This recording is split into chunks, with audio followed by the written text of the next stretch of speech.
Bonjour à tous, on se retrouve pour une nouvelle vidéo SEO, référencement naturel, ça faisait longtemps et aujourd'hui on s'intéresse à WordPress et aux différents plugins WordPress qui vous permettent d'améliorer le SEO de vos sites.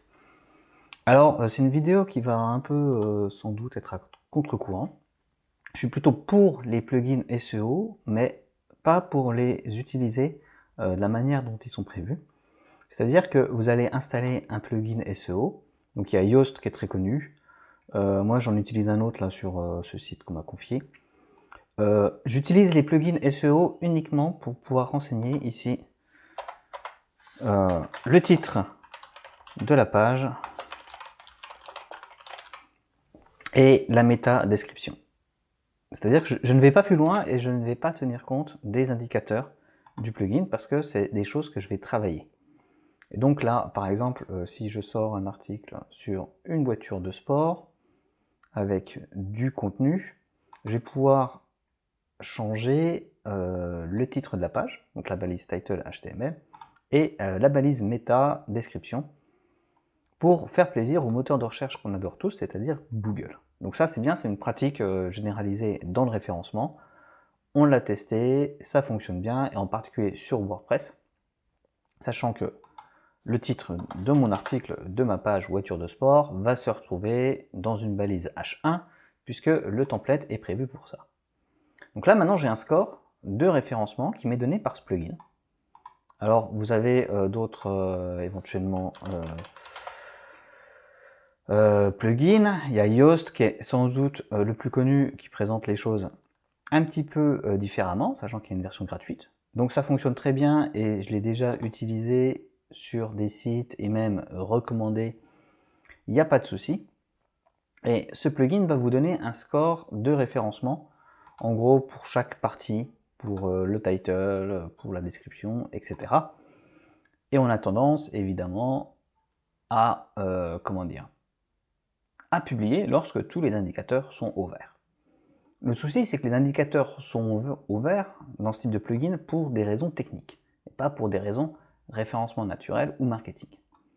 Et donc, si je fais un article qui vise la requête voiture de sport, tout le monde va avoir tendance ici, je vais mettre ça un peu différemment, tout le monde va avoir tendance là à optimiser ce petit truc qui est le score SEO, de manière à ce qu'il ait 100%. Donc ça c'est déjà bien, si vous arrivez à le faire, tant mieux, mais ça ne vous dispense pas du tout de travailler votre requête et de réfléchir en amont à ce que les gens attendent lorsque vous publiez ce type de requête, ce type d'article, voiture de sport, c'est-à-dire qu'est-ce que les gens attendent comme requête, et surtout quelle est l'intention de recherche devant cette expression, ce mot-clé.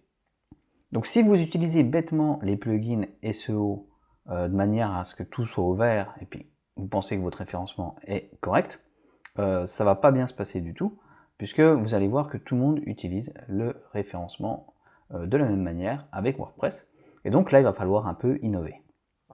Et les choses que les plugins SEO ignorent ou que nous, on a tendance à ignorer quand on fait du référencement, en tout cas lors d'une première passe sur une page, c'est tout simplement les liens, le linking entre les pages de votre site. C'est le travail des expressions complémentaires sur Google, le travail sémantique sur la page, tout ce qui entoure cette expression. Et donc tout ça, les plugins le font pas totalement ou le font mal. Et donc on se retrouve à optimiser tous les pages de la même manière, ce qui n'est pas du tout approprié.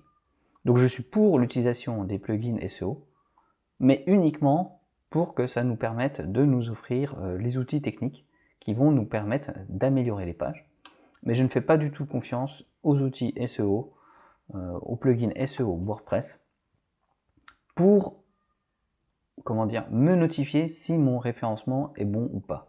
Le plugin ne peut pas le savoir, et de toute façon il affiche les mêmes informations pour tout le monde, sans tenir compte des particularités de votre site, de votre page, des liens internes, etc. Et même des backlinks, puisqu'il faut réfléchir à ça lorsqu'on publie une page. Donc voilà, Si vous utilisez des plugins SEO WordPress, n'hésitez pas à me laisser un commentaire pour voir à peu près si vous êtes d'accord avec moi ou pas.